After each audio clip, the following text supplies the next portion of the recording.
Hello everyone साथियों, तो कैसे आप लोग साथियों आशा करते हैं आप सभी पढ़ाई लिखाई मस्त जबरदस्त और जिंदाबाद चल रही होगी दोस्तों। तो अगर नहीं चल रही है दोस्तों, जबरदस्त जिंदाबाद चलाना है दोस्त, क्योंकि जानते हैं बहुत बड़ा वैकेंसी आ चुका है बिहार एसआई का। बिहार एसआई का वैकेंसी आ चुका है, जिसमें कि बहुत सारे स्टूडेंट इसका इंतजार कर रहे थे बड़ी सब्री से।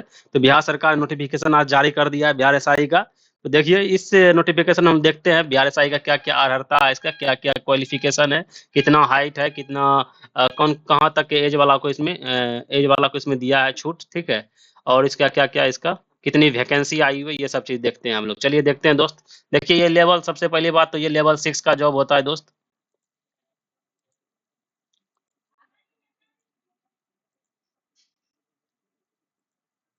ये लेवल 6 का जॉब होता है, ठीक है। 1799 1701,799 1800 पोस्ट के लिए बहाली आई हुई है बिहार एसआई का, जो कि हमारे बिहार के लिए, बिहार के स्टूडेंट के लिए बहुत ही लाभदायक है। तो चलिए आगे बढ़ते हैं। इसमें जो दोस्त क्वालिफिकेशन खोजता है दोस्त, क्वालिफिकेशन खोजता है किसी भी, आप देखिए आवेदन के लिए पात्र क्या हो। आवेदन पात्रता यह है कि भैया भारत के नागरिक हो, नागरिक होना अनिवार्य है। पुरुष, महिला एवं थर्ड जेंडर आवेदन कर सकते हैं। इसमें तीन आदमी, तीन तीन टाइप के कर सकते हैं। कौन पुरुष कर सकते हैं, महिला, थर्ड जेंडर, जो ट्रांसजेंडर कहते हैं वो भी इसमें भैया फॉर्म अप्लाई कर सकते हैं, ठीक है। देखो अभ्यर्थी की शैक्षणिक शैक्षणिक योग्यता है दोस्त, शैक्षणिक योग्यता क्या होना चाहिए। दिनांक 1/8/2025 तक किसी भी मान्यता प्राप्त विश्वविद्यालय से स्नातक या राज्य सरकार द्वारा मान्यता प्राप्त उसके समकक्ष परीक्षा उत्तीर्ण होना अनिवार्य है। देखो सिंपल से बात, कोई भी छात्र हो, अगर वह किसी भी मान्यता प्राप्त विश्वविद्यालय से स्नातक मतलब बीए कर लिया हो, स्नातक मतलब बीए कर लिया है, तो वह भैया एसआई का फॉर्म भर सकता है। एसआई के फॉर्म के लिए वह एलिजिबल है, ठीक है। इसके जो उम्र सीमा होगा, उम्र सीमा का गणना कहाँ से होगा दोस्त, इसका उम्र का जो सीमा जो गणना होगा वो 1/8/2025 के आधार पे होगा। किसका 1/8/2025 के आधार पे इसका गणना होगा, ठीक है। वैसे अभ्यर्थी जिनका भैया दिनांक 1/8/2024 से 1/8/2024 को सरकार द्वारा निर्धारित अधिकतम उम्र सीमा धारित करते हो, तो वे भी उम्र सीमा के आवेदन पर भी आवेदन कर सकते हैं। तो ये वैसा वैसा स्टूडेंट जिनका भैया 1/8/2024 के 24 तक में अगर उसका अधिकतम सीमा आ रहा है, अधिकतम सीमा 1/8/2024 तक में आ रहा है, तो वो भी इंसान जो है ना इसमें अप्लाई, वो भी स्टूडेंट इसमें अप्लाई कर सकते हैं, ठीक है। चलिए दोस्तों आगे देखते हैं इसका। आगे देखिए इसका जो गणना होगा दोस्तों, मैट्रिक के प्रमाण पत्र के हिसाब से आपका जो है ना आयु की गणना होगा। मैट्रिक का प्रमाण पत्र में जो आपका डेट ऑफ बर्थ होगा, इसे उसी के हिसाब से आपका गणना होगा। अगर आपका इसमें से आधार कार्ड में अगर डेट ऑफ बर्थ गलत भी होता है तो कोई दिक्कत नहीं है, लेकिन आपका जो है ना जो टेंथ का जो प्रमाण पत्र है उसमें जो डेट है ना उसी के आधार पर आपकी गणना होगी, ठीक है। देखो दोस्त अब किसका कितना एज है।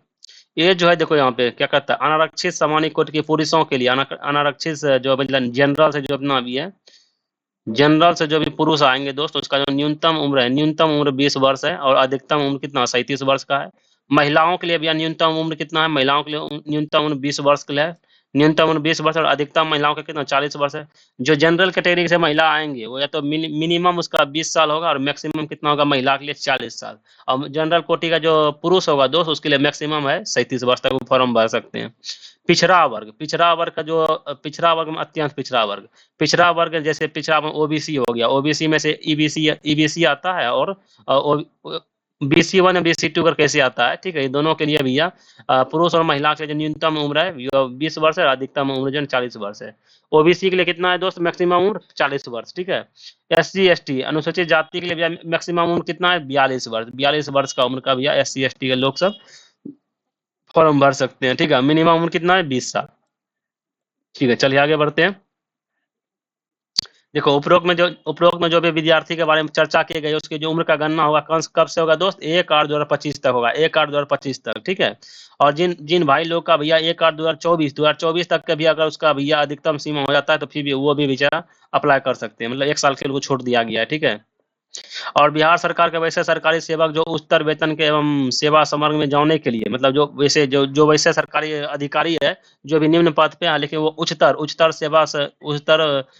वेतन वाले सेवा में जाने के लिए भैया वो प्रतियोगी परीक्षा में भाग लेने हेतु उनका जो अधिकतम आयु है वो 5 वर्ष की छूट दी जाएगी। उनको 5 वर्ष की छूट दी जाएगी जिन्होंने भैया नियमित सेवा में न्यूनतम 3 वर्ष की अवधि पूरी कर ली हो। देखो भैया वे अधिकारी जिन्होंने भैया 3 साल तक अपना किसी भी जॉब में दे दिया है और वो अधिकतर अपने से ज्यादा वाला वेतन वाला में वो जाना चाहते हैं और इसके लिए वो परीक्षा दे रहे हैं, तो उसको 5 साल का एज जो है छूट दिया गया है। उनको 5 साल का एज उनको छूट दिया गया, ठीक है।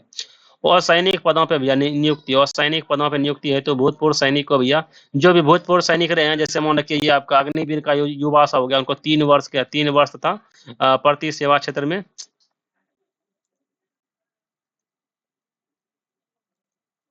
यार ये वो, 1 मिनट रुकिए।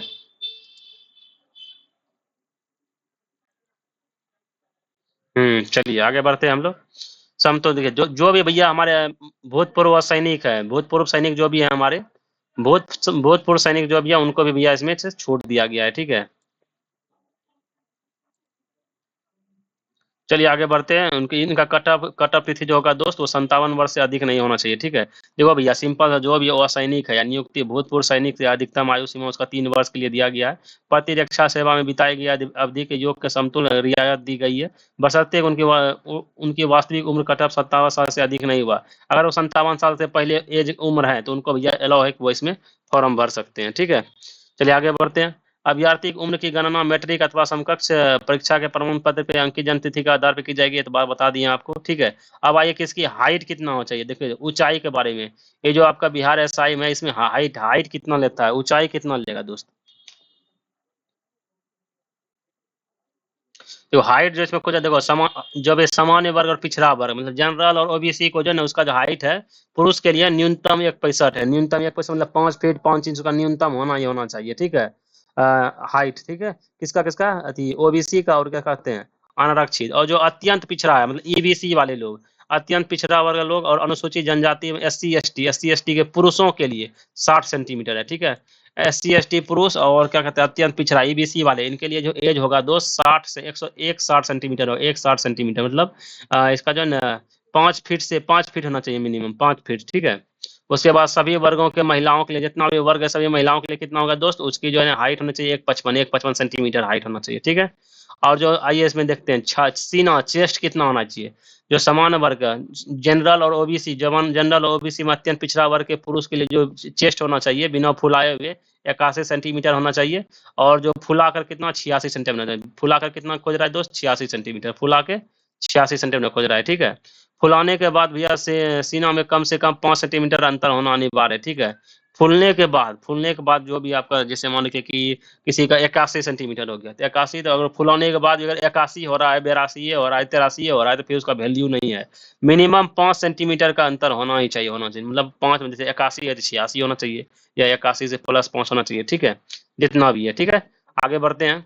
अनुसूचित जाति अनुसूचित जनजाति पुरुषों के लिए, अनुसूचित जाति और जनजाति पुरुष जो है दोस्त उनके लिए जो होना चाहिए बिना फुलाए उसका चेस्ट होगा कितना 79 सेंटीमीटर, और फुला का चेस्ट कितना होना चाहिए 84 सेंटीमीटर, ठीक है। अनुसूचित जाति जनजाति ने, ठीक है।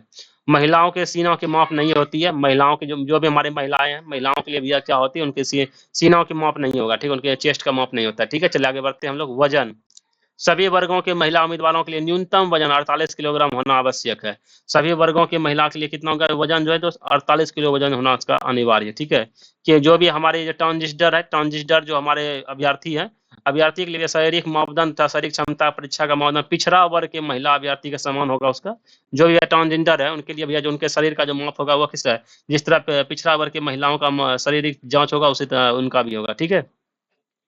आइए दोस्त, अब इसका लिखित प्रतियोगिता परीक्षा, ठीक है। लिखित प्रतियोगिता परीक्षा पे इसका वैकेंसी का थी नियुक्ति की जाएगी। प्रथम आएगा भैया आवेदन का संग्रह के उपरांत आवेदन पत्रों की समीक्षा की जाएगी एवं जिन अभ्यर्थी का आवेदन पत्र सही पाए जाएंगे उनके लिए लिखित परीक्षा का भैया आयोजन किया जाएगा। लिखित परीक्षा 2 चरणों में होगा दोस्त। प्रारंभिक एवं मुख्य परीक्षा, प्रारंभिक मतलब प्री एंड मेंस का एग्जाम होगा। लिखित परीक्षा सभी बहु जितना भी होगा सब क्या कहता है ऑब्जेक्टिव टाइप से क्वेश्चन रहेगा आपका, ठीक है। इसके प्रथम चरण में जो होगा दोस्त, प्रथम मतलब प्रारंभिक जो प्री का एग्जाम में देखिए क्या क्या होगा। प्री के एग्जाम में दोस्त प्रारंभिक में 200 अंकों का एक पत्र होगा जिसमें से भैया कुल प्रश्न कितना 100 होगा। 200 अंक होगा लेकिन प्रश्न कितना होगा 100 होगा, ठीक है। अवधि कितना होगा 2 घंटा का ये एग्जाम होगा, ठीक है। उक्त पत्र में समान ज्ञान एवं इसमें जो समान ज्ञान एवं समसामयिक मुद्दों संबंधित प्रश्न पूछे जाएंगे, ठीक है। जिसमें क्या 30% से कम अंक आपको प्राप्त करना ही करना है। अभ्यर्थी मुख्य परीक्षा के लिए असफल घोषित किए जाएंगे। सिंपल सा बात, जिन्होंने भैया 30% से भी कम अंक आया उनको क्या करें असफल घोषित कर दिया जाएगा मेंस परीक्षा के लिए। फिर प्रारंभिक परीक्षा में प्राप्त अंकों के आधार पर रिक्तियों से 20 गुना सफल अभ्यर्थी का चयन होगा। उसके बाद आरक्षण कोटि कोटि में किया जाएगा। देखो सिंपल सा बात है, जितना वो वैकेंसी है ना उससे 20 गुना रिजल्ट जो है प्री में दिया जाएगा। जैसे मान के 1800 वैकेंसी, 1800 गुना 20 कर दीजिए, उतना जो है ना प्री के बाद सिलेक्शन लेगा, ठीक है। फिर उसको मुख्य मतलब मेंस के लिए उसको बुलाया जाएगा, ठीक है। मेंस परीक्षा हेतु अर्हता प्राप्त अभ्यर्थी की पर्याप्त संख्या में भैया अनुपलब्धता की दिशा में भैया अनुपात रूप से कम किया जाएगा, ठीक है। विज्ञापन के लिए भैया प्राप्त आवेदन की संख्या के एक आधार पर एक से अधिक पालियों में परीक्षा को आयोजित की जाएगी। बहु उसके वही बहु प्रश्न पत्र या परीक्षाओं के भैया मूल्यांकन हेतु समय नॉर्मलाइज का व्यवस्था भी इसमें किया जाएगा। जैसे मान लीजिए मेंस में क्या होगा, बहुत तरह एक से अधिक शिफ्ट का होगा, एक से अधिक जैसे शिफ्ट होगा क्या होगा, उसके लिए भैया नॉर्मलाइजेशन व्यवस्था शुरू हो जाएगा, ठीक है। और इसकी जो भैया परसेंटाइल पद्धति होगा, इक्वी परसेंटाइल मेथड से की जाएगी, ठीक है। आगे बढ़ते हैं, इसमें नॉर्मलाइजेशन का बात हुआ है, ठीक है। द्वितीय चरण, अब आता है दोस्त द्वितीय चरण मेंस का एग्जाम, ठीक है। मुख्य परीक्षा, प्रारंभिक परीक्षा में सफल अभ्यर्थी को मुख्य परीक्षा में शामिल होने हेतु अवसर प्रदान किया जाएगा, ठीक है। मुख्य परीक्षा में 2 पत्र होंगे दोस्त। प्रथम पत्र 200 अंकों का समान हिंदी होगा, प्रथम पत्र में 200 अंकों का समान हिंदी होगा एवं 2 घंटे का होगा, ठीक है। पहला कितना होगा, 2 घंटे का होगा दोस्त, इसमें समान हिंदी पूछा जाएगा, जिसमें भैया 100 प्रश्न होंगे और न्यूनतम अर्हता इसका 30 अंक वही प्राप्त करना है हिंदी में दोस्त। समान हिंदी पत्र का प्राप्तांक मेधा निर्धारण में नहीं जोड़ा जाएगा, ठीक है। इसका जो है ना समान हिंदी पत्र का जो भी मार्क्स आएगा उसको आपको जो है ना मेघा मतलब जो भी होगा उसमें जोड़ा नहीं जाएगा, ठीक है, मार्क्स नहीं जोड़ा जाएगा इसका। वही द्वितीय पत्र में वही समान अध्ययन होगा, समान विज्ञान होगा, समान नागरिक शास्त्र होगा, भारतीय इतिहास होगा, उसका भारतीय भूगोल होगा, गणित और मानसिक योग्यता जांच से संबंधित होगा, मतलब गणित भी इसमें पूछा जाएगा, नहीं गणित भी पूछा जाएगा आपको बिहार एसआई में। उसके बाद रीजनिंग पूछा जाएगा, संबंधित होगा। द्वितीय पत्र में कुल 200 प्रश्न होंगे, जिसमें यह प्रश्नों की कुल संख्या 100 होगी। मार्क्स जो है ना द्वितीय मतलब मेंस में जो मार्क्स होगा दोस्त वो 200 मार्क्स का होगा, और जो उसमें प्रश्न संख्या 100 होगी एवं परीक्षा की जो अवधि होगी 2 घंटा की होगा, ठीक है। दोनों चरणों की परीक्षा में प्रत्येक गलत उत्तर के लिए भी 0.2 अंक काटा जाएगा। देखो निगेटिव मार्क्स भी है दोस्त, इसमें निगेटिव मार्क्स कितना 0.2 अंक काटा जाएगा, ठीक है। उत्तर पुस्तिका 2 पत्तियों में होगी, जिनका एक पत्ती भैया आयोग के पास सुरक्षित रखी जाएगी, ठीक है। मुख्य लिखित परीक्षा के आधार पर रिक्ति के 6 गुना अभ्यर्थी का भैया चयन कोटिदार मेघानुसार शारीरिक दक्षता के लिए बुलाया जाएगा। जैसे आप मेंस का एग्जाम देते हैं, मेंस के बाद कितना 6 गुना, जितना मेंस के बाद 6 गुना बच्चा को भैया बुलाया जाएगा, ठीक है, 6 गुना का। पीरी के बाद कितना बुलाया जाएगा दोस्त, पीरी के बाद जो बुलाया जाएगा दोस्त, पीरी के बाद बुलाया जाएगा आपको 20 गुना। पीरी के बाद कितना बुलाया जाएगा, पीरी के बाद बुलाएगा 20 गुना। और ठीक है मेंस के बाद बुलाया जाएगा कितना 6 गुना, मेंस के बाद कितना बुलाया जाएगा दोस्त 6 गुना, ठीक है। मेंस के बाद बुलाया जाएगा आपको 6 गुना। चलिए ठीक है आगे बढ़ते हैं। उसके बाद आता है तृतीय चरण। तृतीय चरण में वही दोस्त शारीरिक योग्यता दक्षता होगा आपका, ठीक है। निम्नलिखित शारीरिक योग्यता दक्षता परीक्षा अभ्यर्थी को सफल होना अनिवार्य है। फिर उसके बाद दौड़ आएगा दोस्त। दौड़ आपको 1 मिली मतलब 1.6 किलोमीटर की दौड़ के लिए भी समान सीमा 6 मिनट 30 सेकंड, मतलब 6.5 मिनट में आपको एक डेढ़ किलोमीटर दौड़ना है, ठीक है। अधिक समय लेने वाले अभ्यर्थी को सफल घोषित कर दिया जाएगा, ठीक है। और जितना भी महिलाएं हैं, महिलाओं के लिए भैया 1 किलोमीटर की दौड़ के लिए भैया 6 मिनट का समय दिया जाएगा। अगर 6 मिनट के अंदर आप दौड़ जाते हैं तो आपका भाई सफल घोषित हो जाएगा। अगर 6 मिनट के अंदर आप 1 किलोमीटर नहीं दौड़ पाते हैं फिर आप असफल घोषित हो जाइएगा, ठीक है। ऊंची कूद, भैया कूद में भैया कितना होगा, सभी कोटि के पुरुषों के लिए कूद जो है 4 फीट होगा, मिनिमम 4 फीट। 4 फीट से कम कूदने वाले पुरुष को क्या होगा, सफल घोषित कर देगा, ठीक है। और उसके बाद न्यूनतम 3 फीट, ठीक है। सभी कोटि पुरुषों के लिए न्यूनतम 4 फीट होगा, ठीक है। 4 फीट से कम कूदने वाले अभ्यर्थी को असफल घोषित किया जाएगा। सभी कोटि के महिलाओं के लिए 3 फीट का ऊंचा होगा। जितना भी सभी कोटि के महिला के लिए कूद कितना होगा दोस्त 3 फीट। 3 फीट से जो भी कम उछलेंगी महिलाएं उनको क्या क्या असफल घोषित कर दिया जाएगा, ठीक है। आगे बढ़ते हैं। लंबी कूद, अब बताए लंबी कूद दोस्त, वो था दोस्त क्या कहते हैं ऊंची कूद, ऊंचाई का कूदना था। अब लाता है लंबी कूद। लंबी कूद में भैया 12 फीट, जितना भी पुरुष है सभी को 12 फीट तो कूदना है, ठीक है। और उसके बाद जितना भी महिलाएं हैं, महिलाओं के लिए कितना 9 फीट कूदना ही कूदना है, ठीक है। गोला फेंकना, गोला जो भी भैया हमारे पुरुष लोग हैं उसको मिनिमम जो है 16 पाउंड का गोला न्यूनतम 16 फीट फेंकना है, ठीक है। 16 फीट का गोला रहेगा न्यूनतम, उसको कितना 16 फीट फेंकना, न्यूनतम 16 पाउंड का गोला 16 फीट के लिए फेंकना पुरुष के लिए, ठीक है। उसके बाद जितना भी महिलाओं को 12 पाउंड का गोला न्यूनतम 10 फीट तक फेंकना। महिलाओं के लिए 12 पाउंड का गोला रहेगा, उसको न्यूनतम 10 फीट के लिए फेंकना ही फेंकना है, ठीक है। ये हो गया आपका क्या कहते हैं दक्षता के लिए, ठीक है। उसके बाद आइए नियत पुरुष 6 मिनट 33 सेकंड के, महिलाओं के लिए 6 मिनट दिया गया दौड़ के लिए। ये सब हो गया दौड़। जो भी हमारी ये थी है किन्नर या ट्रांसजेंडर लोग हैं उन सभी को भी सेम टू सेम जैसा उसका जो है ना ओबीसी की महिलाओं का होगा, ठीक है। पिछड़ा वर्ग की महिलाओं का शारीरिक दक्षता होगा सेम टू सेम, इसका भी उसी तरह होगा। चलिए ये सब बातें हो गई। अब देखिए मेधा सूची जो बनेगा, मेधा सूची कैसे कैसे बनेगा ये चीज को देख लेते हैं। देखो भैया, उपरोक्त पदों पर नियुक्ति हेतु चयन के लिए अंतिम रूप से भैया सफल अभ्यर्थी की मेधा सूची मुख्य लिखित परीक्षा में प्राप्त अंकों के आधार पर मेधा मेधा क्रमानुक्रम आरक्षण कोटिदार तैयार की जाएगी। लिखित परीक्षा में 2 या 2 से अधिक उम्मीदवारों को समान अंक प्राप्त करने की दशा में मेधा सूची में उनके स्थान का भी निर्धारण उनकी जन्म तिथि के आधार पर किया जाएगा। मान रखिए जिनका भी भैया मेंस के बाद जिसका भी मेंस का नंबर जोड़ा जाएगा दोस्त, ठीक है, प्री का मेन नंबर नहीं जुड़ता है। मेंस के नंबर अगर किसी भी स्टूडेंट का अगर पास कर गया, उसका समान मार्क्स आ रहा है, ठीक है, तो उसमें से देखेगा किसका डेट ऑफ बर्थ है, कि जिसका डेट ऑफ बर्थ ज्यादा रहेगा उसको भैया सबसे पहले क्या प्रेफरेंस दिया जाएगा उनको, ठीक है। अर्थात उम्र में भैया वरीय अभ्यर्थी को मेधा क्रम में भैया ऊपर रहेंगे, ठीक है। जो भी भैया हमारे जैसे मान के किसी का 88 ये नंबर आया, ठीक है, 88 है, 2 आदमी का 88 आ गया, तो 88 उस दोनों में से अब देखेगा भैया किसका डेट ऑफ बर्थ ज्यादा है, जिसका डेट ऑफ बर्थ ज्यादा होगा उसको भैया सेलेक्ट किया जाएगा, ठीक है। समान अंक प्राप्त करने वाले समान जन्म तिथि वाले 2 या 2 से अधिक अभ्यर्थी की दशा में मेधा सूची में उनके स्थान पर निर्धारण उनके शैक्षणिक योग्यता के आधार पर किया जाएगा।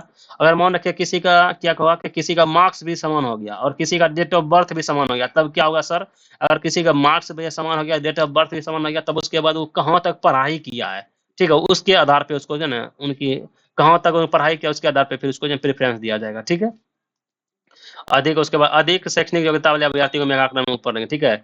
शैक्षणिक योग्यता समान होने के दशा में अभ्यर्थी को वरीयता क्रम उनके 10वीं बोर्ड के प्रमाण पत्र में उल्लिखित नाम एवं अंग्रेजी वर्णमाला के क्रम के अनुसार देखिए, अगर मान रखिए किसी का मार्क्स भी भैया सेम आ गया, डेट ऑफ बर्थ भी सेम आ गया, उसके बाद पढ़ाई भी सेम आ गया, तब क्या होगा दोस्त, तब क्या होगा, जो 10वीं बोर्ड में जो प्रमाण पत्र में उसका नाम उल्लेखन है, उस नाम का जो भैया थी है क्या कहते हैं, वो नाम का जो थी है उसका पहला लेटर है, जो अंग्रेजी वर्णमाला का पहला लेटर है, फिर उसके ऊपर से उसको पहला वरीयता दिया जाएगा। मान के किसी का अंकित नाम है, अंकित नाम है, अभिषेक नाम ही ले लीजिए, अभिषेक नाम है, अभिषेक और एक नाम है क्या, अभिमन्यु, सॉरी अभिषेक है, किसी का बी नाम है, बी फॉर भास्कर ले लीजिए, ठीक है।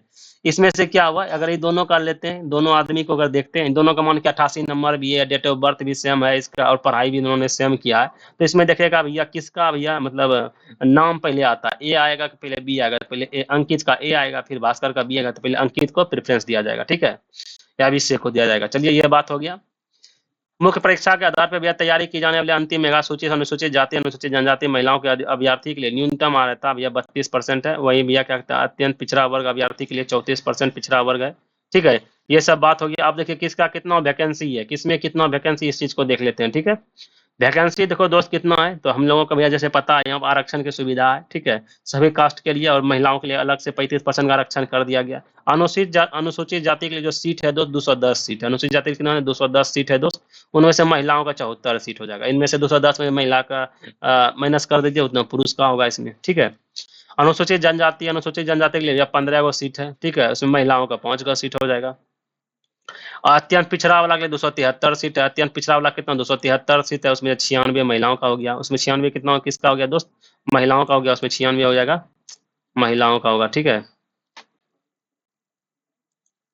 माउस दूसरा लेना पड़ेगा,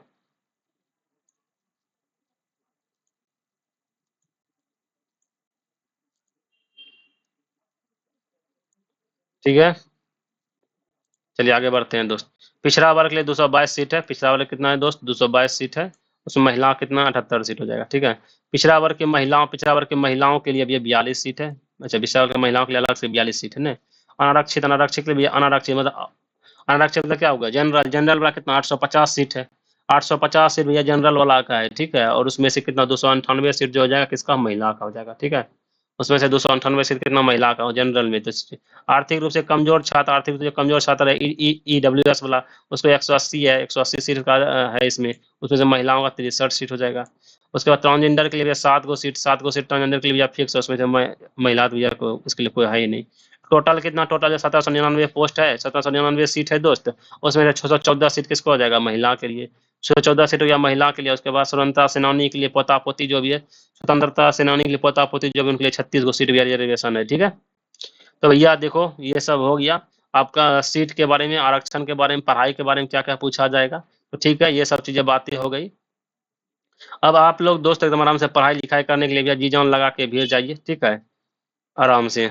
देखो भैया चिकित्सा जांच एवं वरीयता जांच देखो उपरोक्त पदों पर नियुक्ति के पूर्व चयनित अभ्यर्थी को चिकित्सा परीक्षण के लिए चरित्र हेतु प्रवादी सत्यापन नियुक्ति प्रमाणित अधिकारी नियम के अनुसार कराया जाएगा। अगर मान के प्रतिकूल प्रतिवेदन प्राप्त होने पे अथवा अभ्यर्थी द्वारा तथ्यों को छुपाए जाने, कोई भी चीज अगर छुपाते हो पाते हैं, कोई तरह का तकलीफ है, कोई तरह का कुछ भी है, अगर छुपाते हो पाते हैं, फिर आपको क्या अयोग्य घोषित कर दिया जाएगा। ठीक है। लिखित परीक्षा या शारीरिक दक्षता के समय अभ्यर्थी कोरोना संक्रमण से बचाव हेतु सोशल डिस्टेंसिंग का भैया ये प्रयोग करेंगे, ये सब तो बात सभी को पता है। तो चलिए दोस्त, 100 रुपया जो कि फॉर्म भरने का जो फी रखा गया वो 100 रुपया रखा गया है दोस्त। ठीक है, ये सभी बात हमारा फॉर्म से रिलेटेड बातें हो गई। अब आप लोग क्या करते हैं, पढ़ाई लिखाई जी जान लगा के शुरू कर दीजिए। पढ़ाई के लिए दोस्त क्या करना है दोस्त, किसी का भी बैच आप ले सकते हैं। ठीक है, जैसे खान सर हो गए, उनका बैच ले सकते हैं यहाँ पे, क्या कहते हैं। और ये सर है अपने ज्ञान बिंदु सर है, दरोगा के लिए फेमस है, उसका भी बैच ले सकते हैं। और भी सर है, बहुत सारे सर हैं, जिनका भी आपको अच्छा लगता है, जिनके पास भी आपको समझ में आता है, उनका बैच ले लीजिए। अगर आप घटना चक्र पढ़ना चाहते हैं, घटना चक्र हमारे चैनल पे सभी पॉलिटिकल घटना चक्र समाप्त कर दिए हैं, हिस्ट्री का भी घटना चक्र समाप्त कर दिया, सभी हमने अपने चैनल पर प्लेलिस्ट बना कर रख दिया। बारे बारी से जाकर चैनल को देख सकते हैं और सभी का पढ़ाई अपना जारी कर सकते हैं। ठीक है दोस्त, पढ़ाई लिखाई करते रहिए, मिलते हैं आपको नेक्स्ट वीडियो में। ठीक है, तब तक के लिए जय हिंद जय भारत। वीडियो को लाइक एंड सब्सक्राइब जरूर करते हुए जाइएगा दोस्त।